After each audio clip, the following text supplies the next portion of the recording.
যখন এই জালিম শাসকের পতন হবে তখন কিন্তু দেশে প্রচুর রেমিটেন্সের প্রয়োজন পড়বে। দেশটা খুব দুর্বল হয়ে যাবে, কারণ জালিম যাওয়ার আগে কখনো দেশকে সবল রেখে যায় না, কারণ জালিম যায় দেশকে একদম পুরো দুর্বল বানিয়ে দিয়ে। এখন যদি আমরা আমাদের এই রেমিটেন্স, যতটুকু টাকা আমরা বেতন পাই সব টাকা আমরা এক হুন্ডির মাধ্যমে দেশে পাঠাই দিই, তখন কি হবে যে যখন জালিম শাসক তুলে যাবে দেশটা খুব দুর্বল এবং পিছিয়ে পড়বে,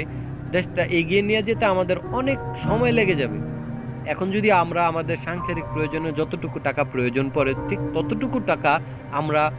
হুন্ডির মাধ্যমে সংসারে দিলাম এবং বাকি টাকাটা নিজের কাছে জমা রাখলাম, যখন জালিম শাসক দূর হয়ে যাবে এবং দূর হয়ে যাওয়ার পর দেশটা দুর্বল হয়ে যাবে, দুর্বল পিছিয়ে পড়া একটা দেশ হিসেবে থাকবে, তখন যদি আমরা আমাদের কাছে জমানো রেমিটেন্স একেবারে আমরা দেশে পাঠাই দিই ব্যাংকের মাধ্যমে, তখন আমাদের দেশের অর্থনীতি, দেশের ডলার সংকট এবং দুর্বল দেশটা